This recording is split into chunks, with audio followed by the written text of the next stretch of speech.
중앙선관위는 인사 관련 법령과 기준을 느슨하고 허술하게 마련했고 가족 채용 등을 알면서 안이하게 대응했습니다. 불법, 편법을 조장하기도 했습니다.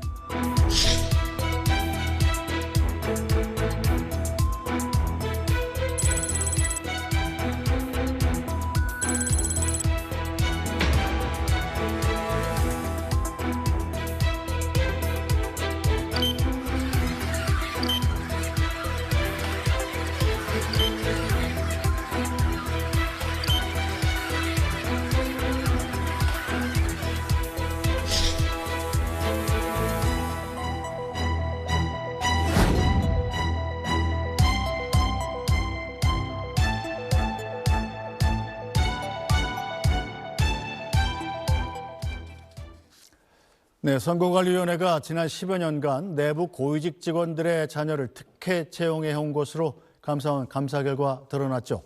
하지만 선거관리위원회는 감사원의 감사 결과에 반발하면서 권한쟁의 심판을 제기했고 헌법재판소는 선관위의 손을 들어줬습니다.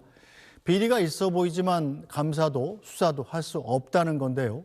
왜 이런 상황이 된 건지 자세히 짚어보겠습니다. 손정혜 변호사 나오셨습니다. 어서 오세요. 안녕하세요. 네, 자, 선관위의 채용 비리, 이렇게 사실상 가족 회사다, 가족 채용은 관행이다, 이런 얘기까지 나와서 많은 국민들이 분노하고 있는데 이런 분노를 좀 느끼긴 한 것 같습니다. 노태학 선관위원장이 2차례씩이나 사과 성명을 냈군요. 그렇습니다. 대국민 사과를 통해서 개선하겠다, 인사비리 없애겠다라고 국민들께 약속을 하면서 사과의 메시지를 이제 전달한 것인데요. 하지만 안타깝게도 선관위는 이런 일들이 하루 이틀 일이 아니고 수년 전부터 지속적으로 문제 제기가 됐음에도 불구하고 뚜렷한 개선책이 없었다라는 지적을 피하기가 어렵습니다. 앞서서 소쿠리 선거 문제도 있었었고요. 관련해서 국민권익위원회에서 인사비리와 관련한 고발 조치도 있었고, 감사원이 감사 절차를 이제 착수를 하면서 서류를 요구하자 이것을 제대로 응하지 않는 등 여러 가지 논란이 제기돼 온 바 있었고, 그러다 보니까 2020년대 초반부터 여러 차례 내부 개혁을 하겠다, 내부 통제 방안을 강화하겠다라고는 했지만 현재까지 인사 비리 문제, 만연한 어떻게 부실 논란 문제라든가 부패 문제에 대해서는 여전히 문제점이 해소되지 않고 있다라는 지적이 잇따르고 있는 상황이고, 그러다 보니까 선관위원장이 대국민 사과를 하는 지경에 이르렀다라고 말씀드릴 수 있습니다. 네, 자, 감사원의 감사로 명백한 인사 비리가 드러났는데도 불구하고 선관위는 헌법재판소에 감사원은 선관위를 감사할 수 없다, 이런 권한쟁의 심판을 청구를 했고, 결국 헌법재판소는 감사원한테 그런 권한이 없다고 선관위에 손을 들어줬습니다. 자, 여기에 대해서도 이해를 못하시는 분들이 많더군요. 어떻게 이렇게 명백한 비리가 있는데도 불구하고 이 헌재가 선관위에 손을 들어줄 수가 있느냐는 건데요. 네, 이 사건은 이제 중앙선거관리위원회에서 권한쟁의 심판 청구를 이 감사원을 상대로 한 것입니다. 그러니까 감사원이 직무감사를 하는 것이 선관위의 독립적인 업무를 침해하기 때문에 권한 침해 행위에 대해서 위헌적인 부분을 확인해 달라고 헌법재판소에 심판 청구를 제기한 것이고, 선관위의 손을 들어줬습니다. 근거는 우리 헌법과 감사헌법에 따르면 이 헌법에는 헌법상 독립된 기관과 관련해서 국회, 법원, 헌법재판소, 선관위를 규정하고 있는데, 이런 경우에는 그 독립성 그리고 공정성을 해치지 않기 위해서 감사헌법에 의한 감사 대상으로 감사헌법이 규정하고 있지 않습니다. 그러다 보니까 국회나 법원을 감사원이 감사하거나 이런 것과 다르게 이제 마찬가지로 이 독립성을 유지하기 위해서라도 이것을 감사할 수 없다. 회계감사는 가능하나 직무감찰은 근거 규정이 없고 헌법상의 독립성을 침해한다는 논리이고요. 나아가서는 감사원장은 대통령이 임명을 하잖아요. 네. 즉 선관위의 독립성, 대통령으로부터 영향력을 배제하기 위해서는 대통령의 명령이나 직속으로 임명하는 감사원이 선관위를 직무감찰하기 시작해서는 행정부나 대통령의 영향을 받을 가능성이 있기 때문에 직무감찰은 허용되지 않고 허용되지 않는 감사를 했기 때문에 권한쟁의 심판 청구에서 위헌적이다, 이런 판단을 내린 겁니다. 네, 자, 헌법재판소가 그렇다면 감사원의 선관위 감사가 위법이라고 판단한 이유가 뭔지 헌법재판관의 이야기를 직접 들어보겠습니다. 독립된 헌법기관으로 설치된 선거관리위원회도 헌법 97조가 정한 피청구인의 직무감찰 대상에 포함되지 않습니다. 대통령 소속하에 편제된 피청구인이 선거관리위원회에 대해 직무감찰을 하는 것을 허용한다면 선거관리의 공정성, 중립성에 대한 국민의 신뢰가 훼손될 위험이 있으며 직무감찰 제외 대상에 관한 감사원법 24조 3항은 예시적, 확인적 규정에 해당하므로 이 조항이 청구인 소속 공무원을 직무감찰 제외 대상으로 명시하지 않았다 하더라도 청구인이 피청구인 직무감찰 대상에 포함되지 않는다는 결론에는 아무런 차이가 없습니다.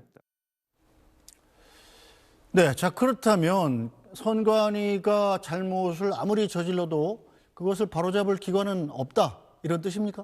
원칙적으로는 내부 통제 방안을 강화해 나갔어야 되는 것이고, 나아가서는 관련해서 특별한 법이나 여러 가지 제도를 통해서 이런 통제 방안을 마련했어야 됨에도 불구하고 정치권에서 노력이 부족했다라는 점 말씀드릴 수 있고요. 다만 이런 문제가 지적되자 이제 수사기관에 고발이 돼서 수사가 진행됐고, 일부의 인원들은 지금 수사 중이고 일부는 또 불기소 처분을 받은 바 있었지만, 수사에 이르지 않을 정도의 비행위는 어떻게 할 것이냐, 내부 자정 노력을 하지 않고 이미 너무나 많은 비얘기가 적발됐기 때문에 자정 노력만으로는 이 문제를 해결할 수 없다라는 목소리가 굉장히 높은 상황이고요. 그러다 보니까 지금 선관위 차원에서도 국회 통제를 받겠다라고 이야기를 하지만, 또 국회의원들은 선거와 관련해서 굉장히 밀접한 이해관계에 있는 위치에 있기 때문에 과연 국회의 통제만으로 선관위가 개혁에 이를 수 있는가, 이 부분에 대한 의구심이 나오고 있는 실정입니다. 네, 선관위의 대표적인 비위 내용, 이 고위직 자녀들의 특혜 채용이던데 특히 이 경력직 채용 방식을 악용했더군요. 그렇습니다. 그 숫자만 800여 건에 이르게 규정을 위반한 점들이 확인될 정도로 총체적으로 만연한 어떤 비행위가 있었다라고 이야기 드릴 수 있는데요. 특히 경력직을 채용함에 있어서는 친인척 채용도 굉장히 많았고요. 아는 사람을 인사위원으로 추천해서 소위 말하는 아는 사람들끼리 이렇게 채용 절차에서 우호적으로 하는 부분들도 있었고, 면접 시험과 관련해서 점수를 조작한다거나 또는 관련해서 아예 경쟁자 없이 1인 채용을 한다던가, 자리가 없음에도 불구하고 자리를 만들어 채용할 정도로 사실 일반적인 공기관에서는 도저히 예상하거나 허용되기 어려운 수준의 인사 절차들이 있었다라는 것이고요. 우리가 일반 사기업이나 일반 기업, 특히 공공기관에서 이런 식으로 채용을 하면 우리가 업무방해라고 얘기를 합니다. 공정한 채용이 아니고 청탁이 만연하고, 그리고 공정한 절차가 아닌 암암리의 인맥으로 채용을 한다는 것은 그 자체로 불공정, 부패를 상징하기 때문에 당연히 허용돼서는 안 되는 행위지만 굉장히 오랜 기간 동안 이루어졌다 보니 선관위에서는 가족회사다, 믿을 만한 사람 뽑으려고 했다라는 어떻게 보면 황당한 변명까지 나오고 있는 실정이었습니다. 네, 자, 이 채용 비리의 당사자로 꼽히는 인물들, 그러니까 이제 친인척 채용 비리로 이 채용된 사람들한테는 오늘부터 일부 직무 배제가 됐다고 그래요. 직무 배제 조치, 이걸로 충분한 건가요? 굉장히 불충분하고 늦죠. 왜냐하면 이 문제는 2022년, 2023년부터 거론됐고 수사와 고발이 개시된 시점도 훨씬 전임에도 불구하고 이 시점에야 직무 배제가 됐다고 한다는 것은 불공평한 인사 문제가 지금까지 여전히 계속되어 왔고, 특혜 채용을 받은 사람들이 어떠한 제재 없이 일을 하고 있다는 것을 뒷받침하기 때문에 그 역시도 굉장히 방만하게 처리를 했다라는 점을 지적하지 않을 수밖에 없는 것이고요. 만약에 이렇게 인사 비리나 이런 것들로 수사가 개시되는 경우에는 그 관련자들이 징계를 받고, 특히 이제 직무에 배제된다거나 관련해서 보임이 해직되는 일들을 거쳐오는데, 이조차도 일반적인 어떤 규정들을 지키지 못했다라는 점을 선관위에서는 또 자성의 노력을 해야 될 것이고, 이 업무에 관여한 사람 역시 징계 처리 대상이 돼야 되지 않을까 합니다. 네, 자 그럼 여기서 선거관리위원회 채용 비리 정황이 어떻게 드러나게 됐는지 리포트 영상으로 보겠습니다.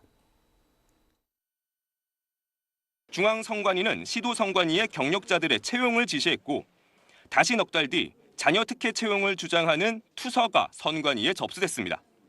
감사원의 선관위 감사 결과에 따르면 이런 투서에도 선관위는 내부적으로 선관위는 가족회사라거나 친인척 채용 전통이 있다라고 반응하며 문제없음으로 종결 처리했습니다. 지난 2013년 이후 선관위의 경력 경쟁 채용 291회를 감사원이 전수 조사해보니 모든 회차에 걸쳐 878건의 규정 위반이 드러났습니다. 채용 공고 없이 직원 자녀를 내정하고 친분 있는 직원에게 시험 의원을 맡기거나 면접위원들에게 연필로 점수를 적게 한 뒤 빈 평조표를 요구해 면접 점수를 조작하고 변조한 사례 등을 감사원은 적발했습니다. 감사원은 채용 비리에 연루된 선관위 전 현직 직원 32명에 대해 중징계 등 인사 조치를 요구했습니다. 이에 대해 중앙선관위는 감사원 감사에서 드러난 인사 감사 분야 문제점을 상당 부분 개선했다며 앞으로도 제도 개선을 위해 지속적으로 노력할 예정이란 입장을 내놨습니다. 네, 자, 직원 자녀들을 편법으로 뽑기 위해서 편법 채용 요령을 문서로 작성해서 돌려보기도 했다고 그래요? 그렇습니다. 그 자체가 이렇게 부정부패 비리와 관련한 행위들에 대한 위법성이 인식이 없었고 사후에 적발되지 않을 것이라는 굉장히 막연한 기대를 하고 있었다라고 봐야 될 것 같은데요. 문서로 돌릴 정도이면 얼마나 만연하게 이런 채용 비리가 있었는지를 단적으로 보여줄 수 있는 것이고요. 그 정도가 심했기 때문에 내부적으로 투서가 제기될 정도로 내부적으로 민원이 제기될 정도로 굉장히 문제가 들끓고 있었음에도 불구하고 그런 특혜 대상, 특정 고위직들이 이런 행위를 하다 보니까 다 덮어지고 제대로 처리되지 않고 은폐되었던 것이 지금의 현실을 만들었다라고 볼 수 있을 것 같고요. 일반적으로 이런 행위들을 우리가 직권남용, 권리행사 방해죄, 그리고 공무집행 방해, 업무방해 이런 혐의로 형사범죄로 다스려야 되는 문제입니다. 그런데도 이런 문제가 시정되지 않았다는 것이 굉장히 문제다 이렇게 지적할 수 있습니다. 네, 자, 게다가 이 선관위 경력직 직원 채용 비리 때문에 지자체하고도 갈등이 있었다던데 이건 어떤 얘기입니까? 그러니까 공무원 신분인 자가 이제 선관위로 이직하는 과정에서 공무원 신분이기 때문에 면직 처리를 하고 선관위에 이제 그 임용을 받아야 됨에도 불구하고 이 처리가 되지 않았음에도 불구하고 무리하게 선관위가 이 임용을 해주고 아예 선관위에서 면직 처리하는 이런 일련의 사태까지 있다는 것은 기본적으로는 공무원들이 가져야 되는 규정들 있죠. 인사규칙 규정들까지 위반하면서 채용을 했다라는 점에 있어서는 우리가 외부 통제를 제대로 받지 않고 이 일로 큰 문제가 발생하지 않을 것을 생각하고 이렇게 방만하고 법률이나 규정을 무시하는 행태를 보였다라고 말씀드릴 수 있습니다. 네, 자, 이런 상황이 알려지면서 누리꾼들이 부글부글 끓고 있죠. 그렇습니다. 법위에 국민위에 군림하는 선관위다라는 지적이 나오고 있는 상황이고요. 선관위의 셀프 이 개혁 믿을 수 없다라는 목소리가 굉장히 많습니다. 국민의 세금으로 운영하는데 왜 성역화하느냐 이런 이야기도 있고요. 이 선거는 민주주의 근본이기 때문에 조금이라도 의혹이 있으면 밝혀야 된다. 그러니까 선관위는 한마디로 굉장히 개혁의 대상이 될 수밖에 없고 국민들이 전부 다 감시하는 수준에 이르지 않았나 싶습니다. 네, 선관위 채용 비리 문제는 중앙선거관리위원회 위원 후보자 인사청문회에서도 쟁점이 됐습니다. 선관위 고위직 아들, 딸은 좋은 자리를 얻게 되고 일반 응시자는 기회를 박탈당했습니다. 이 부분에서 우리 국민들께서 입시 비리나 채용 비리, 특히 공직의 채용 비리가 가장 국민들께서 따갑게 질책하는 부분이 아닐까요? 예, 저도 그 점에는 동의합니다. 어쨌든 적법한 절차 또는 경쟁적인 절차를 거치지 않고 그런 비리가 저질러졌다는 점에 대해서는 저도 굉장히 중대하게 생각하고 있습니다. 네. 네, 뭐 특히 이른바 선관위 고위직 사무총장의 아들한테는 뭐 특별히 사택도 해주라고 그랬다. 뭐 이런 얘기가 또 특히 분노를 많이 사고 있어요. 그렇습니다. 특정인의 자녀에게 채용 비리뿐만 아니라 관련된 업무 과정에서도 부분별하게 특혜를 주었다라는 점을 지적하지 않을 수밖에 없는데요. 실제로 사택을 제공하도록 관여한 공무원들에 대한 징계 조치도 제대로 이루어지지 않고 굉장히 경미하게 처리됐다라고 합니다.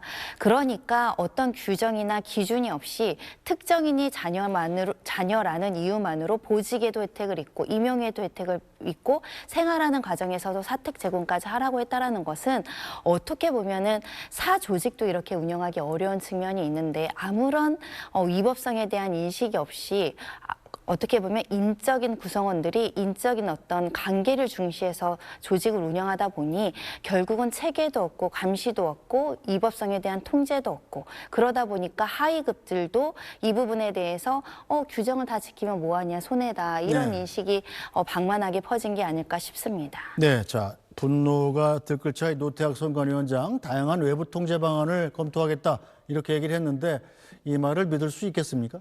여러 차례 반복된 문제이기 때문에 극강의 어떤 최후의 수단을 써야지만 이 문제가 해결될 수 있다라는 목소리가 나오고 있는 것이고요. 단순히 내부적인 개혁안으로는 해결되지 않기 때문에 현재 국회 그러니까 여권과 야권에서는 국회 통제 방안으로서 여러 가지 방안을 강구하되 법을 만들어야 된다. 특별감사원법을 감사관을 이제 채용해가지고 감사하는 방안까지 거론될 정도로 굉장히 특단의 대책이 마련돼야 된다라는 목소리가 나오고 있는데요. 다만 선관위 측에서도 이제 경력 채용 자체를 폐지하겠다라는 목소리가 나오고 있는 상황이고 시험위원도 100% 외부위원으로서 독립성을 좀 더 강조하겠다라는 이야기가 좀 나오고 있는 만큼 조금은 개선되고 조금은 개혁되지 않을까 기대를 해보고 있습니다. 알겠습니다. 자, 오늘 말씀 여기까지 듣겠습니다. 손정혜 변호사 잘 들었습니다. 네, 오늘 뉴스 브리핑은 여기서 모두 마치겠습니다. 저희는 내일 다시 찾아뵙겠습니다. 고맙습니다.